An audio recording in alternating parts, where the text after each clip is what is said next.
Are there any concerns that Starlink will be abused for military purposes? Starlink, a satellite internet service provided by SpaceX, was created for peaceful purposes. The terms of service for Starlink explicitly state that internet connectivity is not intended for military conflict. SpaceX's Gwynne Shotwell, the president of Starlink, has stated that there is no intention to weaponize Starlink, and Ukraine has restricted the use of Starlink for unauthorized purposes. Additionally, SpaceX claims that Starlink is also being used for humanitarian aid efforts. However, it is impossible to completely rule out the potential misuse of Starlink for military purposes.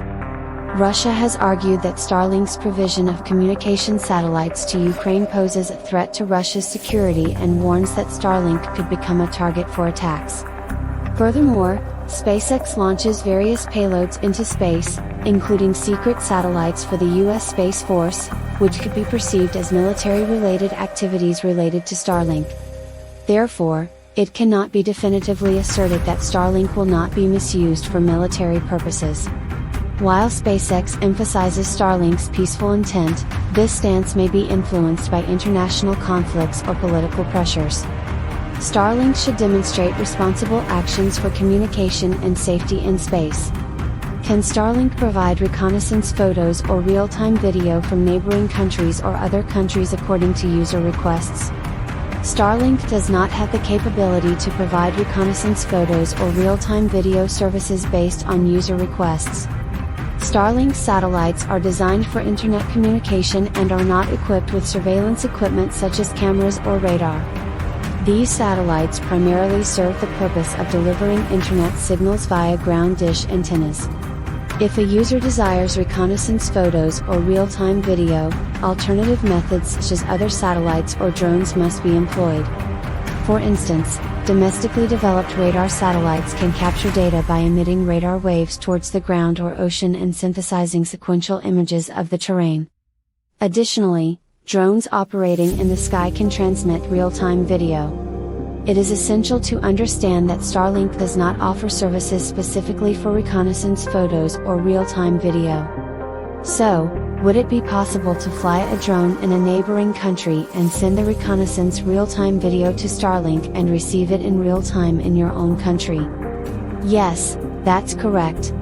Starlink can indeed be used for transmitting and receiving real-time reconnaissance video captured by drones.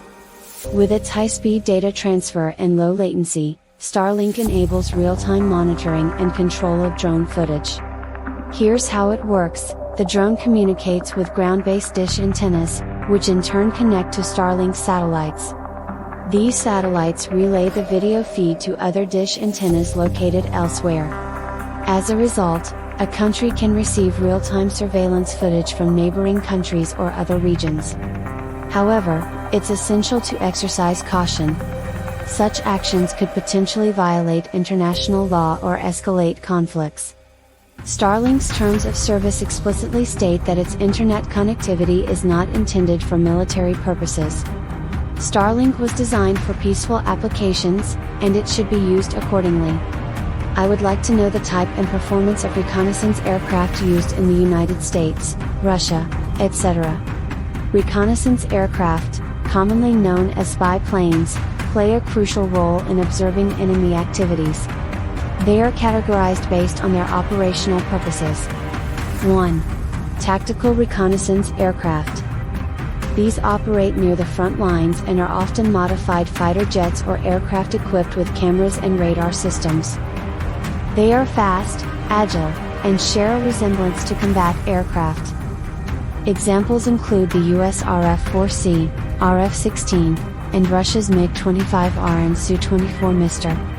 2. Strategic reconnaissance aircraft.